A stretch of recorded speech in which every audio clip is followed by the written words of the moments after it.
예, 우리의 마음은 참 답답하기도 하고 아프기도 하고 또 화도 나기도 하고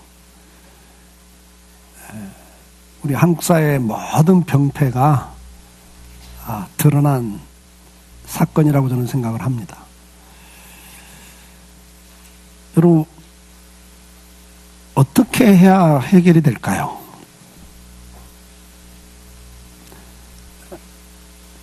우리 박근혜 대통령이 하야라면 해결이 될까요?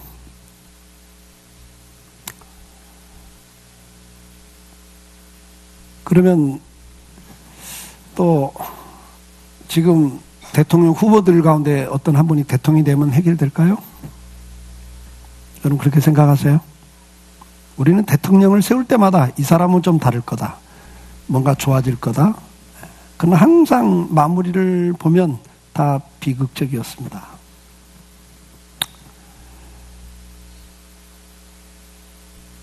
답을 찾으려면 원인을 찾아야 되겠죠.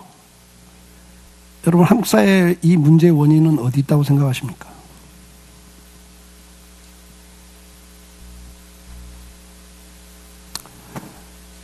오늘 성경은 우리에게 답을 주고 있습니다.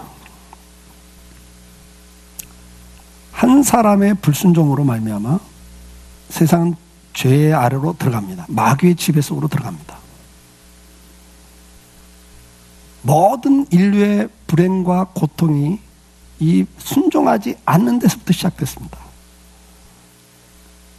그리고 한 사람의 순종으로 모든 인류는 또 회복이 됩니다. 오늘 저와 여러분이 갖고 있는 모든 인생의 문제는 어디서부터 시작됐습니까? 원인이 뭡니까? 불순종에서부터 시작된 겁니다. 그 불순종의 사상의 가장 핵심이 뭡니까? 왜 아담과 하와가 불순종을 합니까? 선악과를 따먹지 말았는데 왜 따먹습니까? 이 불순종의 원인이 뭡니까? 그 근본 사상이 지금까지도 계속되는 사상입니다. 시편을 강의하면서 말씀드렸죠. 하나님이 없답니다. 내가 내 인생의 주인이 되는 겁니다. 사탄은 하나님의 권위를 부정하고 자기가 하나님을 도전하죠. 그래서 결국은 저주를 받죠. 영원히 지옥 형벌의 저주를 받는 존재가 됩니다. 그 마귀가 마지막 하나님이 심판하실 때까지 이 땅에서 하는 일이 뭡니까? 하나님의 형상으로 지음받은 우리 인간이 하나님이 주시는 그 복과 행복을 누리고 살아야 될 인생을 자기처럼 저주받는 존재로 만드는 것이 사탄의 목표죠. 마귀는 이걸 압니다. 어떻게 하면 인간이 저주를 받고 불행해지는지. 불순종. 근데 그 불순종을 하게 하는 기본 사상이 뭡니까? 네가 왜 하나님 말을 들어? 네가 만물의 영장인데, 네가 하나님 형상을 갖고 만들어진 사람인데, 네가 하나님과 똑같아질 수 있는데, 마귀가 자기가 가지고 있던 사상을 사람에게 넣어줍니다. 그게 뭐예요? 에베소 2장 3절에서 뭐라고? 2절 3절에서는 네 마음대로 살아. 네가 네 인생의 주인이야. 너 하고 싶은 대로 해. 그게 멋있는 거잖아. 그게 행복한 거잖아. 이걸 우리는 뭐라고 그래요? 인본주의라 그래요. 이 사상은 인본주의 사상입니다. 인간이 최고다는 거죠. 그 인본주의는 어디로 가게 돼 있습니까?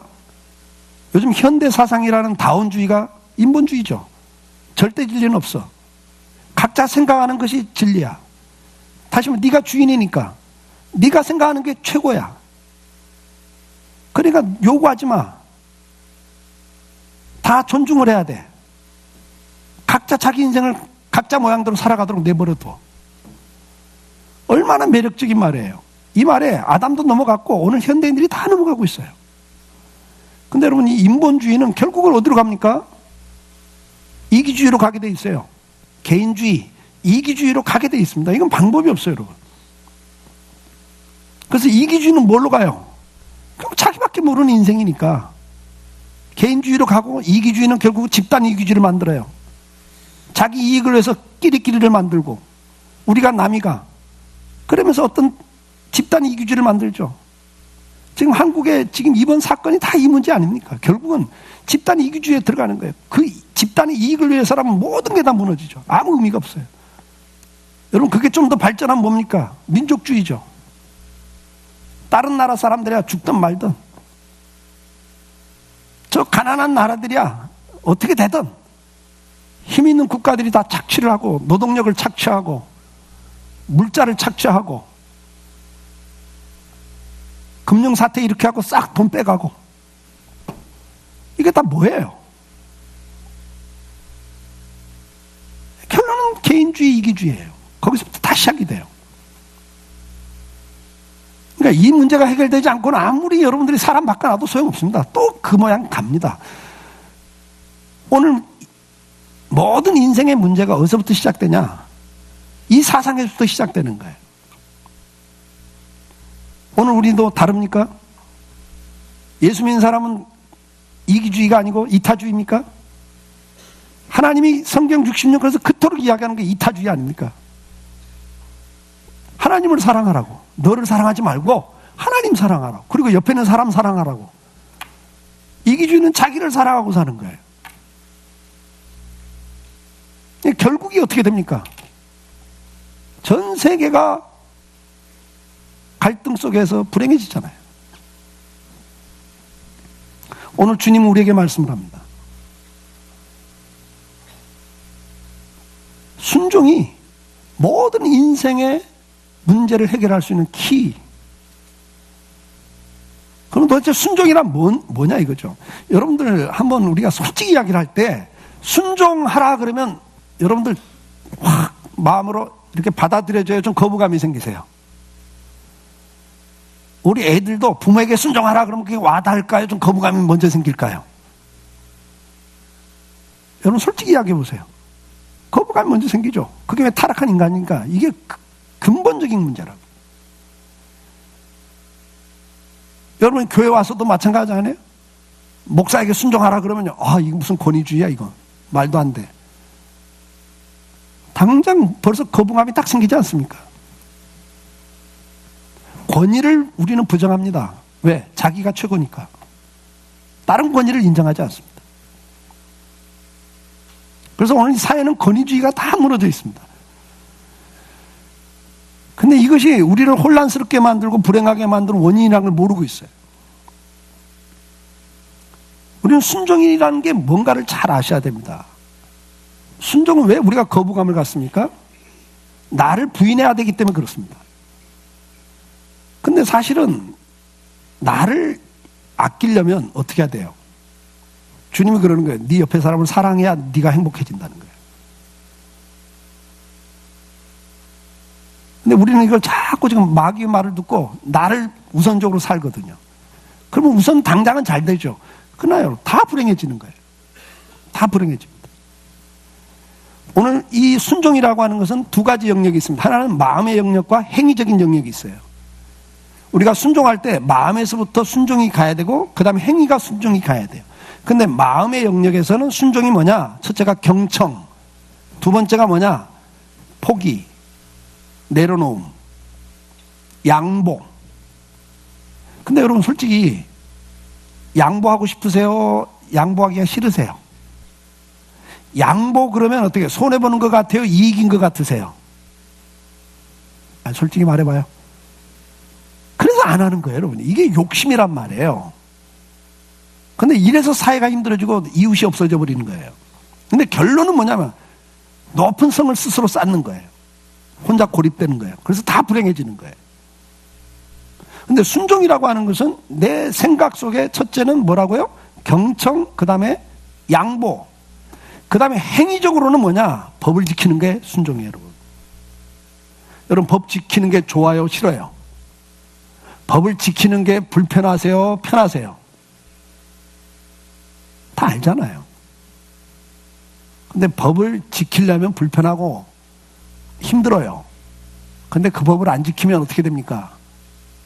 혼란해갖고 결국은 그때는 잘 되는 것 같은데 나중에 혼란스러워서 다 나도 피해를 당해야 돼요. 그래서 순종이라고 하는 것은 행위적으로는 준법을 말해요. 법을 지키는 걸 말해요. 지금 한국 사회 문제가 바로 이 문제 아닙니까? 법을 안 지키잖아요. 대통령부터 지금 법을 안 지킨 거고, 비서관들도 다 그건 규정이 돼 있습니다. 대통령의 직무, 정무수석 비서관의 직무, 비서관들의 직무, 여러분 사정수석 비서관의 직무 다 정해져 있어요. 근데 문제는 뭐예요? 법을 안 지키는 거예요. 뭐 때문에? 개인주의, 이기주의 때문에, 욕심 때문에. 결론은 이것이 다 문제가 어디서부터 시작되는 걸 우리가 알아야 돼요. 문제는 여기서부터 시작돼요.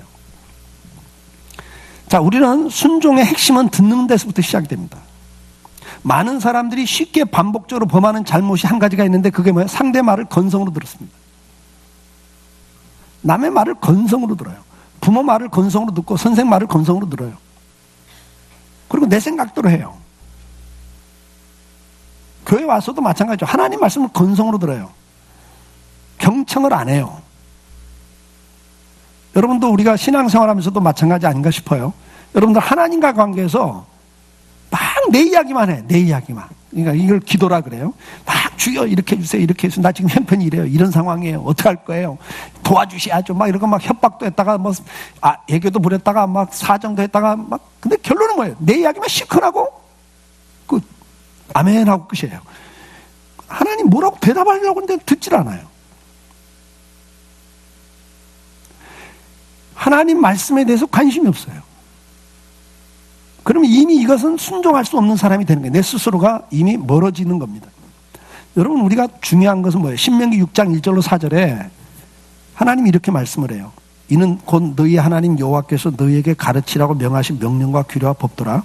너희가 건너가서 차지할 땅에서 행할 것이니 곧 너와 내 아들과 내 손자들이 평생에 내 하나님 여호와를 경외하며 내가 너희에게 명한 그 모든 규례와 명령을 지키게 하기 위한 것이며 또 내 나를 장구하게 하기 위한 것이라. 그러면 3절 같이 읽습니다. 이스라엘아, 듣고 삼가 그것을 행하라. 그리하면 네가 복을 받고 내 조상들의 하나님 여호와께서 내게 허락하신 같이 젖과 꿀이는 땅에서 네가 크게 번성하리라. 여기 중요한 말이 뭐예요? 3절 중요한 말이 뭐예요? 3절 다시 띄워주세요.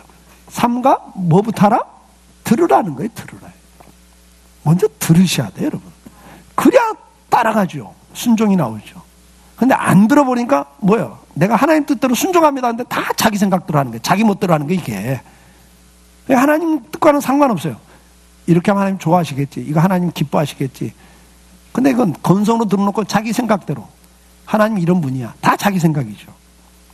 그걸 뭐라고 그래요? 법대로 신앙생활 하지 않고 멋대로 하는 신앙생활을 이렇게 말한단 말이에요. 내 멋대로 하는 신앙생활을 한단 말이죠.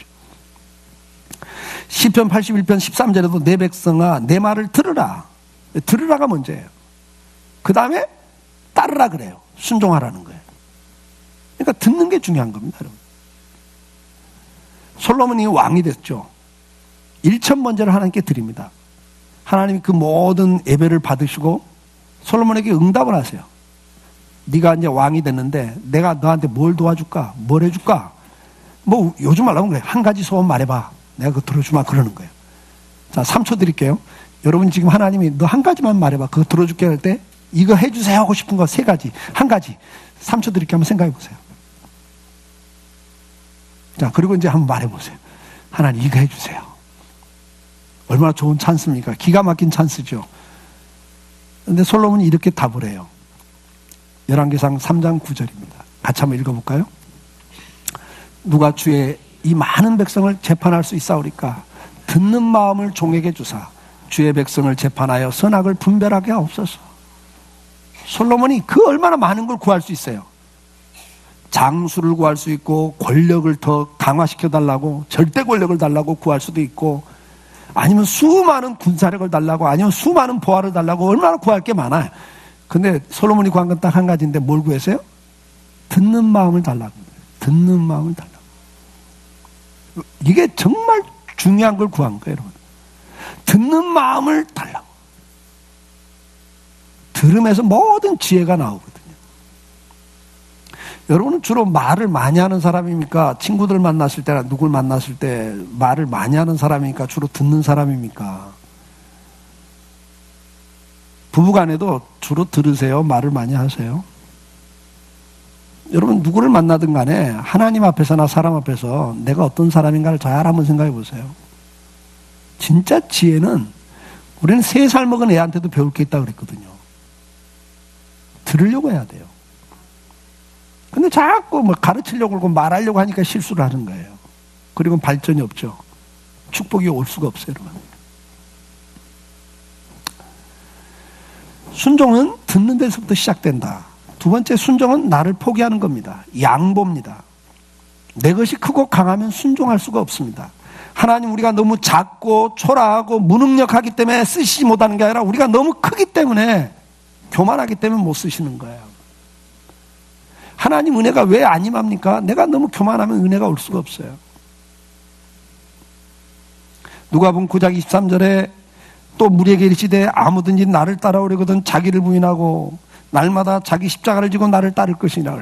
자기 부인을 하지 않고는 주님을 따를 수가 없습니다. 순종할 수가 없어요.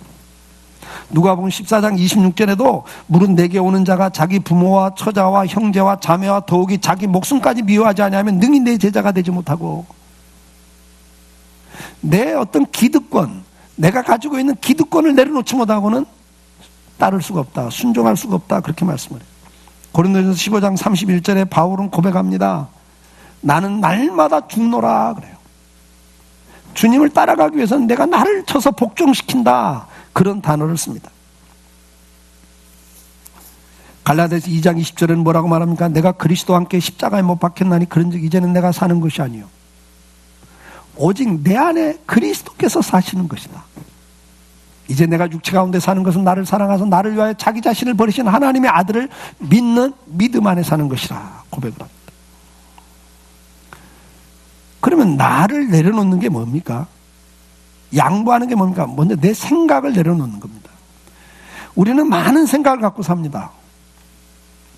내 생각이 너무 강해요. 그래서 남의 생각, 부부간에도 내 생각이 너무 강하면 절대 다른 사람 말을 안 듣죠.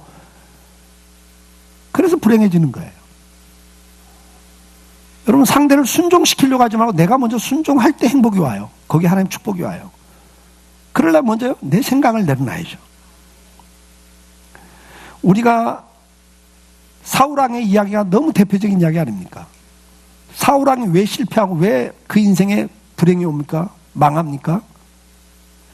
한 나라의 왕이 됐는데 아들에게 왕권이 내려가지 못하고 끝나버립니다. 그것도 전쟁에서 죽습니다. 한 날 다 아들까지 함께 죽잖아요. 그 불행이, 그 저주가 어디서 옵니까? 순종하지 못한 데서부터 온다고 성경은 기록하고 있습니다. 사무엘상 15장 17절 이하에 19절에 뭐라고 기록하고 있습니까?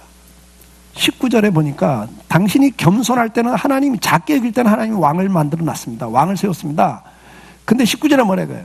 이제는 그런데 당신이 왕의 말을 하나님의 목소리를 청종치 아니하고 탈취하기만 급급하여 여호와께서 악하게 여긴 일을 행했습니다. 이래요.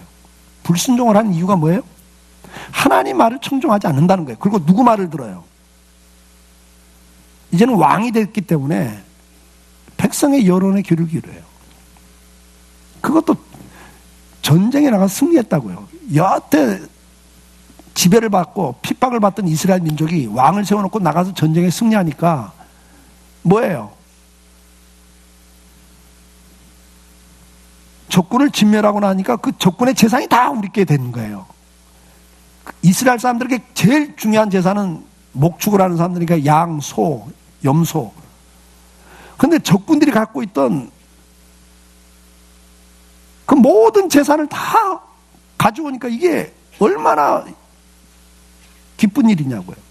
이걸 다 가져오려고 하니까 왕이 막죠. 야, 하나님 이거 다 거두지 말라고 그랬어. 죽이라고 그랬어. 그거 가져오면 안 돼. 그런다고요. 사울왕이. 그러니까 백성들이 말하는 거죠. 아니, 이걸 그냥 죽여요. 아깝게. 아, 이거 가져가 11조 드리면 얼마나 좋아요. 거기다 감사한금까지 하면 얼마나 좋아요. 아, 그리고 우리가 목숨 걸고 싸우는데 뭘 가져가야 다음에 전쟁 나오려면 나오지. 아, 이렇게 나왔고 목숨 걸고 싸우는데 아무것도 못 가져가게 하면 누가 나옵니까? 다음은 또 안 나오지. 막 이렇게 여론이 이렇게 돌아가니까. 왕이 생각할 때 맞죠. 누가 다음에 전쟁으로 나오면 나오겠어요? 뭘 줘야 나오지. 그러니까 거기에 마음을 뺏겨요. 다음에 전쟁, 자기는 이제 전쟁을 하는데 이게 전쟁에 하나님 손에 있다는 걸 순간 놓치고 어떻게 해요?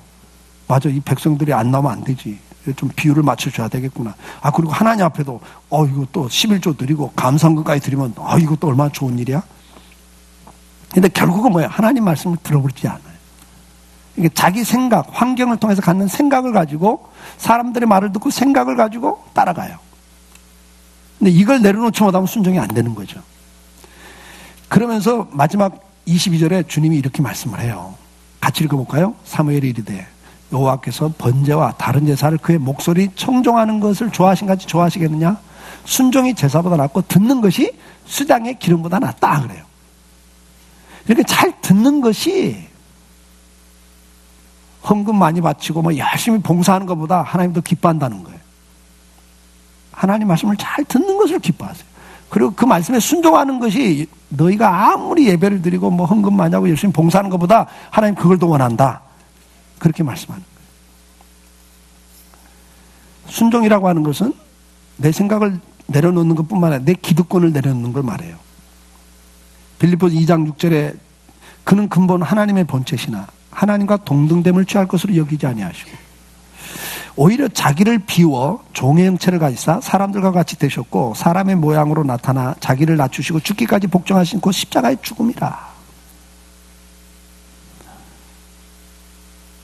그러니까 주님이 우리에게 보여주시는 거죠. 순종이 뭐냐?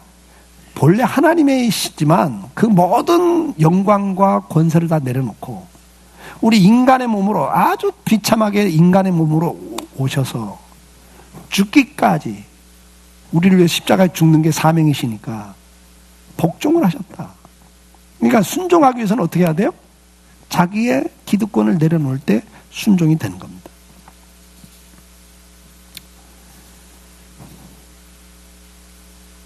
예수님께서 길을 갈 때 한 청년이 옵니다. 근데 부자였습니다. 여러분 생각해 보세요. 청년인데 부자야. 이거 보통 사람이 아니죠. 이 젊은 사람이 이미 부자가 돼 있는 사람이에요. 그러면 이 젊은 나이에 부자가 됐으면 지금 어디가 있어야 돼요? 요즘 말하면 술집 가 있고 여자들 옆에 끼고 놀고 아니면 진짜 최고급 차 끌고 다니면서 폼 잡고 살아야 되잖아요. 근데 이 젊은 사람이 부자인데 내가 어떻게 해야 영생을 얻을까? 내가 어떻게 해야 바르게 살까? 이걸 고민하고 있다는 거예요. 그래갖고 예수님을 찾아와. 그러니까 이게 보통 친구가 아니죠. 그래서 마가복음 10장 17절에 보면 한 친구가 찾아왔어요. 그걸 물어요. 그럴 때 21절에 보니까 예수님이 이 청년을 보고 뭐라고 그래요? 21절에 보시고 사랑하사 그래요. 사랑하사. 사랑할 만하죠. 사랑이 마음이 가죠. 야, 이런 친구가 다 있냐? 이 젊은 나이 부자인데 지금 딴짓 해야 될 상황인데 야, 네가 진리를 추구하고 어떻게 하면 바르게 살까를 추구하고 예수님께서도 사랑하는 마음이 생긴 거야. 야, 참 기특하다. 참 좋다. 그래서 뭐라고 그래요? 너 한 가지만 해라. 네가 한 가지 부족한 게 있는데 너 재산 좀 팔아서 가난한 사람 좀 나눠줘봐. 이 친구가 이걸 못 해버려요. 근심하고 돌아가요. 기득권을 내려놓는 거 쉽지 않다는 이야기입니다, 여러분.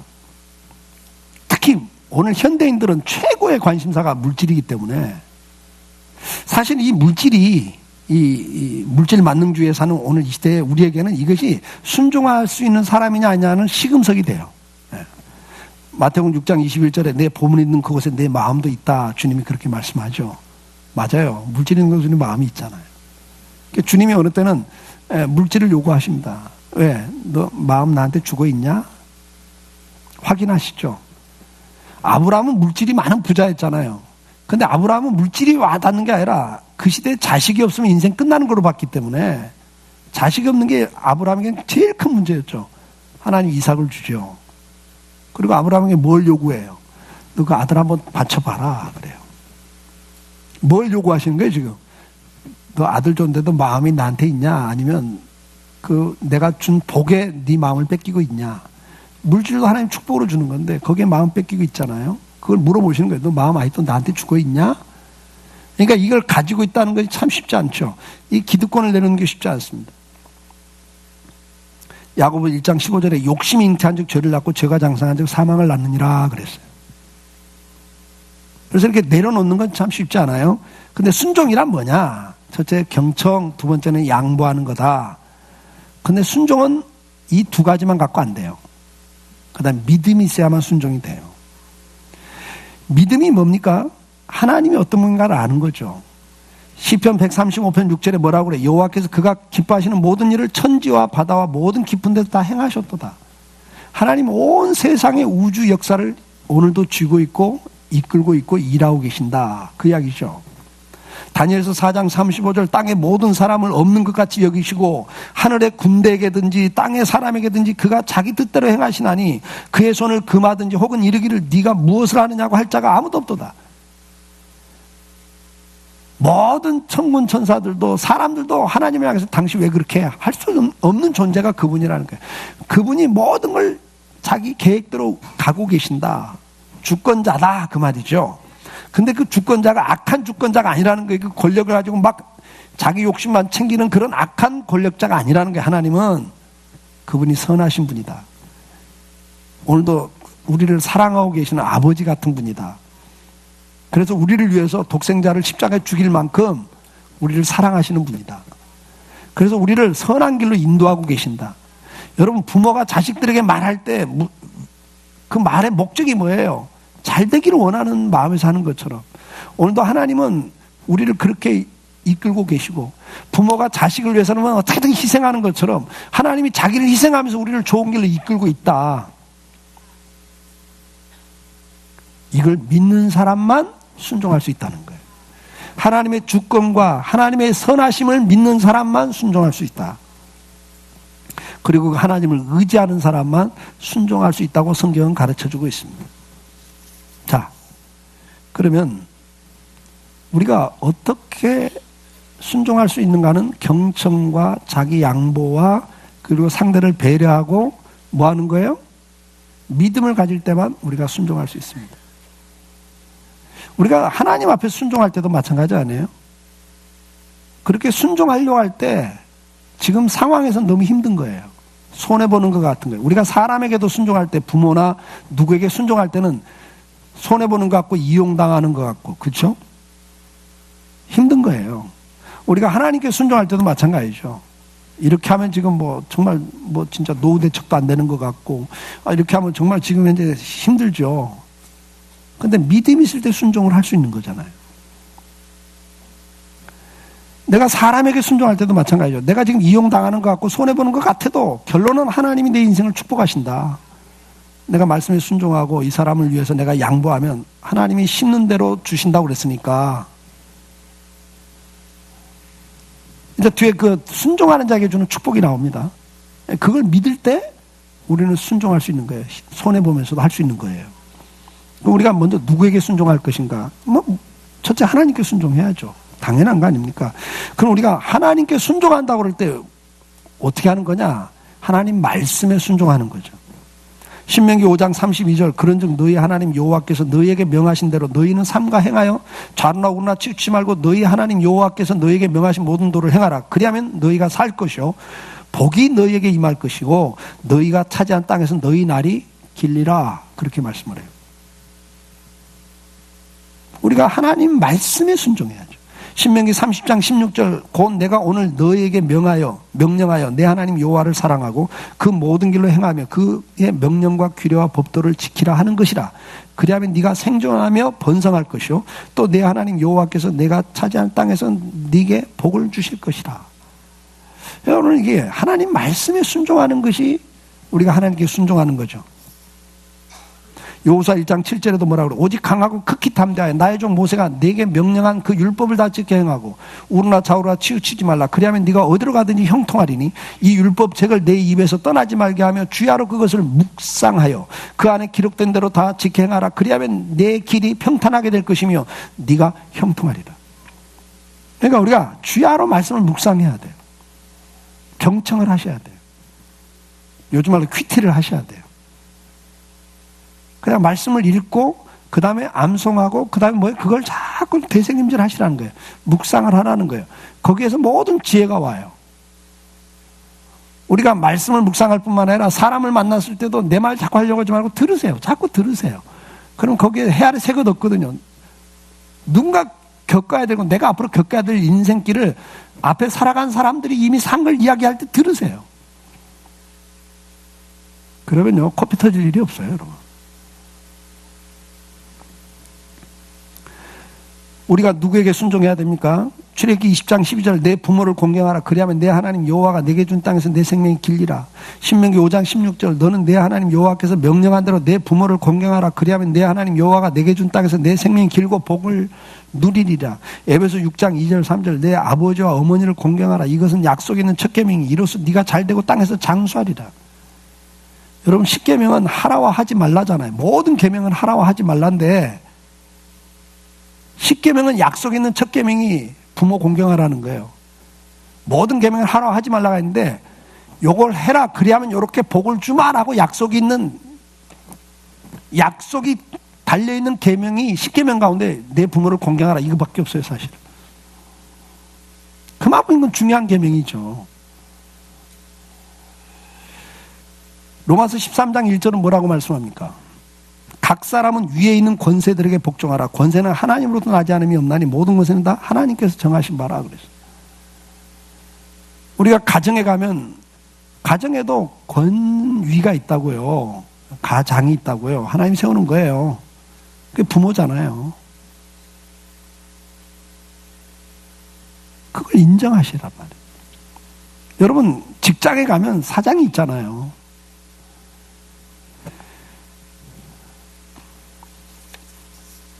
골로새서 3장 22절에 종들아 모든 일에 육신의 상전들에게 순종하되 사람을 기쁘게 하는 자와 같이 눈가림으로 하지 말고 오직 주를 두려워하며 성실한 마음으로 하라. 이 골로새서는 뭐라고 해요? 까다로운 상전을 이야기해요. 까다로운 상전이 까다로운 게 뭐냐? 요즘 그냥 쉽게 말하면 악덕 기업주를 말해요. 자기밖에 모르는 그런 사람이라 할지라도 눈가림으로 일하지 마라. 인건비를 착취한다고 그래갖고 너 그냥 적당히 일하지 마. 그냥 하나님 앞에 너 성실하게 해라. 그럼 내가 갚아준다 그래요, 하나님이. 아멘입니까? 그러니까 하나님이 우리 인생을 주관하시고 복을 주는 분이 그분이라는 걸 믿는 사람만 순종할 수 있다니까. 그래서요. 베드로전서 5장 5절은 뭐라고 그래요? 젊은 자들의 이와 같이 장로들에게 순종하고 다 서로 겸손한 허리를 동이라. 하나님은 교만한 자를 대적하시되 겸손한 자들에게 은혜를 주시느니라 그랬어요. 우리가 교회 오면 또 권위가 있죠. 목사, 장로라는 하나님이 세운 포지션이 있잖아요. 가정에 가면 부모라는 포지션이 있고 사회 나가면 대통령과 또 모든 지도자들이 있어요. 회사에 가면 사장이라는 존재가 있고 근데 그것에 대해서 일단은 순종해라 그래요. 부모가 부모다워서 아니란 말이에요. 부모 노릇을 잘하니까가 아니고요. 사장이 경영을 잘해서 순종하란 말을 하잖아요. 까다로운 사람이라 할지라도 이게 좀 문제가 있는 사람이라 할지라도 너는 그 회사에 있는 한은 최선을 다하라는 거예요. 눈가림을 하지 말고 최선을 다해라. 순종은 그런 거예요. 순종의 대상이 권위자입니다. 근데 그 권위는 하나님이 세웠다. 그걸 인정하고 일단 순종해라 그래요. 그러면 이제 우리가 뭘 생각해야 되냐면 상대가 어떻게 하든 간에 그걸 자꾸 너무 이야기하지 말고 내가 할 일이 뭐냐 이게. 내가 지금 현재 가정생활, 직장생활, 사회생활, 그 다음에 신앙, 교회생활에서 내가 할 일은 뭐냐? 순종하는 거다. 근데 순종이 뭐냐? 경청과 배려다. 내가 양보하고 내가 좀 손해보면서 상대를 배려해 주는 게 순종이다. 여기서부터 사회가 살만 나는 사회로 가는 거예요. 아, 네가 먼저 해 그럼 나도 할 게가 아니야. 성경은 항상 네가 대접하고 네가 먼저 하라고 그러잖아요. 그러니까 우리 기독교인들부터가 먼저 이 개인주의, 이기주의에서 벗어나야 됩니다. 내가 좀 손해보고 양보하더라도 다른 사람을 위해서 좀 이렇게 살아야 돼요. 그게 순종이라는 덕목이에요, 여러분. 근데 그렇게 하면 하나님이 약속을 하고 있잖아요. 영국의 신학자 토마스 왓슨은 이렇게 말했습니다. 순종은 의무가 아니라 특권이다. 왜냐? 하나님의 명령이 우리에게 유익하기 때문이다. 여러분 옆에 있는 분에게 한 말씀 같이 한번 해볼까요? 이 왓슨의 이야기를 한번 같이 합시다. 순종은 의무가 아니라 특권입니다. 옆에다 또 이야기해서 왜냐하면 그것이 유익하기 때문입니다. 내게 유익한 거라고요, 여러분. 신명기 28장은 여러분 집에 가서 꼭 읽으세요. 왜냐하면 아마 여기 신명기 28장 1절은 이렇게 시작합니다. 내가 내 하나님 여호와의 말씀을 삼가 듣고 내가 오늘 내게 명령하는 그 모든 명령을 지켜 행하면 내 하나님 여호와께서 너를 세워 모든 민족 위에 뛰어나게 하실 것이라. 네. 그러면서 2절에 네가 내 하나님 여호와의 말씀을 청종하면 이 모든 복이 내게 임하며 내게 이르리니.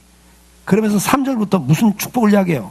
성읍에서도 복을 받고 들에서도 복을 받을 것이며 내 몸의 자녀와 토지의 소산과 네 짐승의 새끼와 소와 양떼의 새끼가 복을 받을 것이며 너의 광주리, 창고, 여름 저금 통장에 복을 받을 것이고 그 다음에 뭐라고 그래요? 네가 들어가도 복을 받고 나가도 복을 받을 것이며 7절에 뭐라고 그래요? 너를 대적하는 사람 하나님이 그들을 물리치실 것이고 그들이 한 길로 왔다 7길로 도망가게 만들 것이다. 우리가 인생을 살면 어차피 도전이 있고 부딪힘이 있고 나를 해하려고 하는 사람이 있다고요. 그 다음에 8절에 뭐라고 그래요? 네 창고와 내 손으로 하는 모든 일이 복을 내리시고 네 하나님 여호와께서 내게 주시는 땅에서 네가 복을 받을 것이다. 그러면서 뭐라고 그래요? 9절에 너를 높이 들어서 모든 사람이 너를 두려워하게 할 거다. 10절에 보면 그렇게 나와요. 넘어가 보세요. 권세를 준단 말이에요. 권세를 준다. 그 다음에 11절에 뭐라고 그래요? 내 몸의 소생과 가축의 새끼와 토지의 소산이 많게 할 것이고 또 12절에 뭐라고 그래요?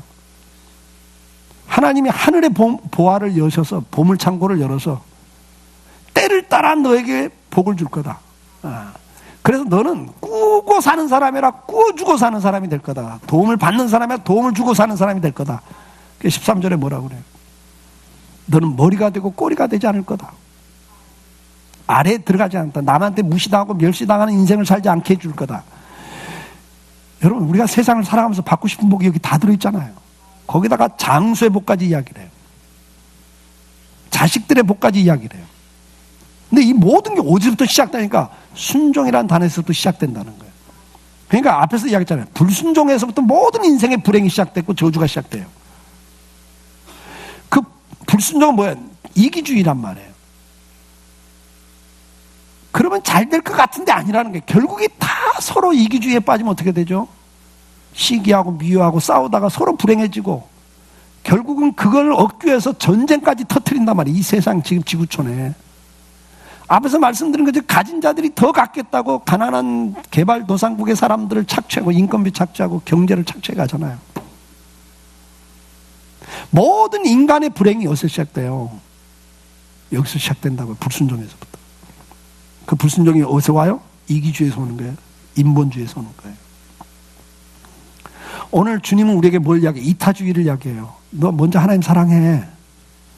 이웃 먼저 사랑해라. 왜? 신명기 10장 13절에 그래야 네가 행복해진다 그래요. 그래야 우리 인생이 복된 거예요. 순종을 할 때 삶이 형통하잖아요. 장수하잖아요. 자녀들까지 복을 누린잖아요. 명성과 권세까지 주죠. 그러니까 인생의 모든 축복이 어디에 약속되어 있냐? 순종에 약속이 되어 있다고요. 마귀는 이걸 아니까 어떻게든 간에 불순종을 하게 만들어요. 그 불순종하게 만드는 사상이 뭐예요? 네가 최고야. 네 마음대로 살아. 네 멋대로 살아. 너를 사랑해. 말세의 특징이 뭐예요? 자기를 사랑하고 돈을 사랑한다고 그랬잖아요. 근데 주님 뭐라고 그래요? 네가 복되려면 너 하나님 사랑하고 이웃 사랑해야 돼. 아멘? 이 가치관이 바뀌지 않고는 이 사회 바뀌지 않습니다. 그럼 이 사회는 어차피 공중의 권세, 마귀의 지배를 받고 그 가치관을 갖고 세상 사람은 살아가요. 안 돼요. 그래서 우리가 있는 거예요. 그리스도인들이 빛이라고 소금이라고 너희가 그렇게 살으라는 거예요. 우리부터 가치관이 바뀌어야죠. 근데 예수 믿는 우리까지도 다 이기주의예요. 교회 와도 다 끼리끼리예요. 내 마음에 안 들면 사귀지도 않아. 교회 안에서 인사도 안 해. 그리고 뭐 세상이 바뀌기를 원하세요, 여러분? 촛불 들고 나간다고 안 바뀌어요, 여러분. 가야죠. 이번 기회에 바꾸셔야 됩니다, 이 사회. 근데 어떻게 바뀌어야 되는가 알아야 바뀌죠. 데모한다고 바뀌었으면 옛날에 벌써 수많은 데모를 했고 수많은 사람이 그 데모하다 죽었다고요. 감옥에 갇히고. 벌써 바뀌었어야죠. 많이 바뀌었죠. 그래도 근본은 안 바뀌고 있다니까요. 우리는 법을 지켜야 돼요. 예수 믿는 사람도 우리가 법을 지키고 그게 순종이니까. 국가가 만든 법에 먼저 순종해야죠, 우리가. 내 욕심 챙기면 절대 법 순종 못해요. 우리가 준법 못해요. 내 욕심인데 어떻게 법이 지켜져요? 다 편법과 불법을 하게 돼 있습니다, 여러분. 자, 우리 좀 우리부터 시작을 하셔야 돼요. 우리부터 가치관을 바꾸셔야 됩니다. 생각을 바꾸셔야 돼요. 이 마귀가 주는 사상에서 벗어나셔야 됩니다. 내 중심. 날마다 교회 와서도 나한테 맞춰달라고 하고 내 욕구 충족시켜달라고 하고 하나님 앞에 가서도 계속 그 이야기 하면서 뭘 바뀌길 원하세요? 우리 하나부터 좀 바꿉시다. 여러분 앞으로 20년, 30년 여러분 인생이 어떻게 된다고요? 지금 현재 여러분 인생은 여러분 지금까지 살아온 삶의 결과잖아요. 앞으로 30년에 20년에 여러분 인생이 어떻게 될 거라고요? 내다 뻔한 게 보여요. 뭐냐? 여러분 오늘 하루하루를 살아간 삶의 결과가 그렇게 만들어질 거예요. 근데 여러분 순종이라는 삶을 계속 살아가 보세요. 축복이 와 있습니다. 근데 계속 불순종해요. 내 중심으로 이기적으로 내 욕심 챙기고 살아보세요, 여러분. 잘 될 거예요, 한때는. 불법을 해도 잘 돼요. 근데 보세요, 지금. 불법에 얼마나 잘 돼서 저 사람들. 근데 지금 다 망하잖아요. 한때 잘 되는 것 같고 어떻게 인생을 살아요, 여러분. 보잖아요. 그 자식들까지 지금 잘 될 것 같아요? 저 평생 멍해를 쥐고 살아야 되는데. 이름도 바꾸어야 될 거야, 아마. 어떻게 살겠어요, 여러분? 얼굴 지금 다 지금 팔렸는데. 사랑하는 성도 여러분, 결론은 뭡니까? 우리 인생이 복되려면 순종입니다. 순종이라는 키워드를 가슴에 간직하고 이번 한 달 몸부림쳐 봤으면 좋겠습니다. 가정에서부터 내가 순종할 대상이 누구고 순종할 내용이 뭔가를 꼭 챙기세요. 부모가 제일 원하는 게 뭔가 아시고 순종하세요, 여러분. 사회 나가셔서 사장이 뭘 제일 원하는가를 좀 파악하세요. 거기에 순종하세요. 에이, 우리 사장은 이렇고 저렇고 그래서 나는 마음에 안 들고. 그런 소리 하면 여러분 절대 인생에 복이 없어요. 여러분 인생에 복이 없습니다. 날마다 불만 불평만 생기는데 무슨 복이 와요. 여러분 인생 자체가 벌써 황폐해지는데. 마음부터가 벌써 황폐해지는데. 그래서 우리가 직장에 가서 사회 나가서 내가 순종할 게 뭘까 찾으세요. 우리가 또 삶의 축이 세 가지 아닙니까? 가정, 직장, 일터, 교회인데 내가 교회 오면 내가 하나님 앞에 순종할 게 뭘까? 하나님 정말 나한테 제일 원하는 게 뭘까? 여러분 강성교회를 출석하고 있으니까 그럼 강성교회가 지금 제일 필요한 게 뭐고? 담임 목사, 이천 목사가 제일 나한테 원한다면 뭘 원할까? 그거 한번 꼭 체크해 보세요. 그리고 한번 순종해 보세요. 그렇게 삶이 이렇게 만들어져 매일매일 삶 속에서 순종과 불순종 선택인데 그 선택의 결과가 여러분 인생을 결정짓는다고 그랬잖아요.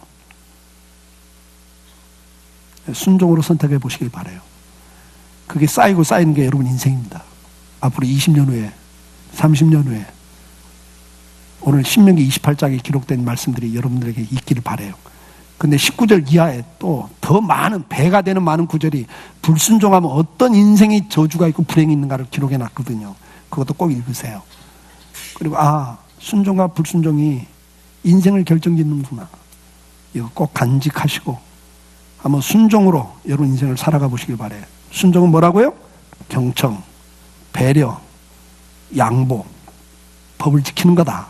세 가지 꼭 기억하시고 살아보세요. 여러분 틀림없이 잘 되게 되어 있습니다. 기도합시다.